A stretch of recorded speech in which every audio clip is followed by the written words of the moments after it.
Welcome back into the Daily Dose. I'm your host, Jeff Hansen. As always, the show is brought to you by Give'emHellBrigham.com and by CougarSportsInsider.com, part of the 24/7 Sports Network. Thank you so much for all of you who are already subscribed to the channel. We just passed the 2,000 subscriber mark yesterday. That's a big milestone for us. So thank you for your support so far. Now let's go for 3,000. Keep subscribing. Please keep watching. Please keep commenting. Please keep liking the videos. It helps us grow this platform, and your support means a ton. As you can see, still on the road, still not at home. So apologies in advance if audio quality or video maybe isn't as good as it normally is. But that's the price we pay in order to continue to provide daily BYU content, and the best kind of daily BYU content that you can find out there. Today, we are looking at each position coach at BYU, and we're going to release what I think will become a staple here at the Daily Dose, but the BYU coach recruiter power rankings, right? That we're looking at who is the best recruiter on BYU staff, and this could fluctuate, right? Maya Leowaki-Smith could commit next week, and that might change where we have Aaron Roderick ranked on the power rankings. Power rankings are fluid, and so it's important to keep that in mind as we go through this list. But let's start at the bottom of our power rankings. But maybe before we do, how did we come up with these power rankings? Well, I did. I came up with these power rankings on my own, but I have some credibility. I've covered BYU recruiting for Rivals.com, for 247sports.com. I've been doing that for about a decade. I talk with most of every recruit who is offered and most who are not offered and are just evaluated by BYU. I talk to high school coaches. I talk to various sources inside and outside of BYU. So I think I bring a little bit of credibility to the table when it comes to power rankings. So yeah, this is me unilaterally deciding how these coaches are ranked, and that's what it will continue to be in the future, is me unilaterally deciding how these coaches are ranked. It starts off with number 10, and it's Harvey Unga, and that feels a little bit weird because Harvey Unga has had a heck of a run over the last couple of months. He signed LJ Martin, flipped LJ Martin from Stanford on signing day. He brought in Aiden Robbins. He's brought in Deion Smith. Harvey Unga is a very good recruiter. He's proven that he can recruit against the big boys and against the best of them. BYU's got a staff of pretty good recruiters right now, and as a result, Harvey Unga falls to the bottom of this list. It really doesn't say anything about him being a poor recruiter, but the nature of his position, he's not evaluating as many players. He's not on the road as much as some of these other coaches. So he falls down to number 10 for us, but don't let that fool you into thinking he doesn't have good results. He absolutely does. He's brought in difference makers in the last few months. Number 9, we're going with Sione Puha right now. Coach Puha, he brought immediate credibility to BYU once he signed his contract and it was announced on staff. I heard from coaches across the local high school ranks immediately that when Coach Puha showed up at their campus and started talking to their players, there was a respect and there was an admiration for what he's done in the NFL and what he represents as a coach that frankly wasn't there for BYU over the last few years. We've yet to see it result in commitments and in star rankings and things like that. But at the grassroots level of what it takes to be a good recruiter, I'm hearing nothing but positive things about Coach Puha. He comes in at number 9 on our list. Number 8, offensive line coach Daryl Funk. Another one, kind of like Coach Unga, that he had some pretty good results. He signed players like Ethan Thomason. He's in the mix. I mean, I guess technically he gets some credit for Kingsley Shuamataia. He's been in the mix for really, really talented players. But he's also missed on some really, really talented players. Recruiting is about who you get and not about who you don't get. So it's hard to judge him too harshly for the players that he didn't sign when he's replacing them with players who are very, very good. But maybe there is a little bit left to be desired there. We can see a little bit more from Coach Funk.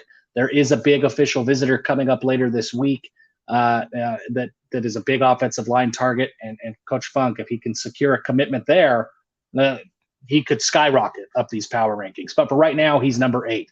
Number 7 is kind of an interesting name, Aaron Roderick. Aaron Roderick has traditionally been right at the top of this list.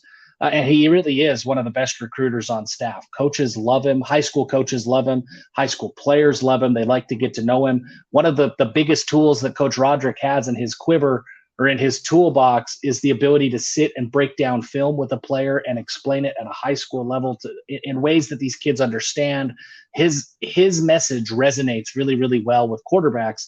He's just got to pull a couple more of them in, and he's been really close on a few. Keaton Slovis is obviously a big win. Clearly, Coach Roderick knows what he's doing in terms of development with Zach Wilson and Jaron Hall, but we haven't seen the star ratings come in on the recruiting trail yet. But like I mentioned, that could change with Maya Leowaki Smith. If he commits, Aaron Roderick immediately starts to find his name much higher on our power rankings here. Number 6, Justin Enna. Justin Enna is, man, he is a bottle rocket that is ready to go off. Justin Enna brings a kind of life and a kind of personality to the recruiting trail that BYU did not have over the last few years. Players really love Coach Enna. Coach Enna was a star in the making, and then some. I think a bad decision to go to Utah State with Coach Gary Anderson. That kind of fell apart. There were some other factors in Coach Enna's life that played a role.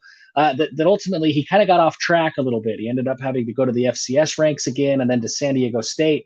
But he seems to be the coach now that he was when he went to Utah, when he was still that guy who was a star in the making. He seems to be back on track.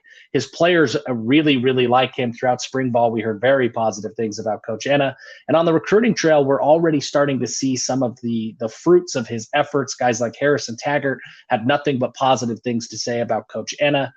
Davis Andrews is a big target who Coach Enna has been talking with as well. Coach Jay Hill, Coach Enna are recruiting Davis Andrews, and Davis Andrews has really good things to say about Coach Enna. I think eventually he works his way into the top 2 or 3 on the recruiting power rankings. But for right now, we have him at number 6 because we still haven't seen quite the results that maybe we need to see. Although AJ Vongphachon and Harrison Taggart out of the transfer portal, those are 2 pretty big gets for BYU. Number 5, Kelly Poppinga. Kelly Poppinga single-handedly has put BYU back into the conversation for Corner Canyon star Cash Dillon. Kelly Poppinga went a long ways in helping Cepha Brown decide that BYU was the place for him. Kelly Poppinga has BYU right in the mix for DeVoe Tuataga out of Cedar Valley High School. Those are 3 elite edge rushers, very, very good edge rushers. And BYU has a chance to land all 3 of them. If they do that, then there's nothing but praises for Coach Poppinga. We've already known what he's capable of doing. His resume speaks for itself, signing and developing players like Kyle Van Noy and Fred Warner. Coach Poppinga is a fantastic recruiter, and he's going to continue to do fantastic things for BYU. Number 4, Fesi Sitake. Fesi Sitake just quietly continues to reload at the wide receiver position, and he does it in a variety of different ways, whether it's a high school kid like JoJo Phillips, or going back a few years, a high school kid like Cody Epps, whether it's the transfer portal and Keelan Marion or Darius Lassiter, finding those guys who have high-level potential. He does it in a lot of different ways, and he continually produces, and that's really, really good. Coach Sitake and Coach Gennaro Guilford, I think, have the most difficult recruiting job on staff. Getting wide receivers, getting defensive backs to BYU has proven to be a challenge over 20 or 30 years worth of time. It's a difficult position to recruit to. The demographics of what makes up a good wide receiver, they don't typically come out of Utah. There's a couple, right? Puka Nacua, Chase Roberts, Simi Fehoko. There's a few that come out of Utah every year, but by and large, you have to get outside of the BYU recruiting world and outside of the BYU recruiting footprint to fill out your roster. And Coach Fesi, he continues to do that year in and year out. He checks in at number 4 on our position coach power rankings. Number 3, Gennaro Guilford, for all of the same reasons that we just talked about. I think that Coach Guilford has the most difficult job on staff. BYU does not have a traditional track record of success at the cornerback position. There are not a lot of Division I cornerbacks that come out of the state of Utah or who are members of the Church of Jesus Christ of Latter-day Saints. As a result, Coach Guilford has to go out and find players in places that BYU typically doesn't find players. And he continually finds those players. Sometimes it's guys like D'Angelo Mandel. Sometimes it's guys like Malik Moore. I mean, they're guys that come out of everywhere. You go back to Isaiah Heron. He continually finds guys and he brings them on to the BYU roster and develops them really, really well. He finds those under the radar guys. Hopefully now with the Big 12 as another arrow in Coach Guilford's quiver, he's able to expand his recruiting footprint a little bit. But for right now, I have nothing but respect for the job that he's done. I think Coach Guilford is a fantastic recruiter for BYU. Number 2, Jay Hill. Jay Hill brought credibility to BYU's defensive recruiting efforts on day one. BYU's recruiting efforts in the past on the defensive side of the football had lost the respect of local coaches, local high school coaches especially. There were not a lot of advocates on BYU's behalf there at the high school ranks pushing defensive players to BYU. When Jay Hill was announced as BYU's defensive coordinator, that all changed immediately. Jay Hill is an excellent recruiter. I think that the results will start to come over the next couple of weeks, but for right now, he checks in at number 2 just because he's able to get BYU into so many more doors and into so many more conversations than they were able to get into over the last few years. Pair him up with Kalani Sitake as a closer, and man, Jay Hill is poised to do really, really good things for BYU on the recruiting trail. And finally, my top coach, the best top power ranking position coach at BYU, Steve Clark. People forget about Steve Clark. He's not on Twitter. He's like 5'4". People forget about him as a position coach, but he quietly recruits with the best of them year in and year out. Look at just last year, Jackson Bowers. Think of the schools that Jackson Bowers turned down in order to play at BYU. Alabama, Auburn, Washington, Texas, Florida State, LSU, Ole Miss, Michigan State, USC, and Utah. Those are the who's who of college football. And Steve Clark and his relationship with Jackson Bowers was enough to convince Jackson to come to BYU. How does he follow up that recruiting effort?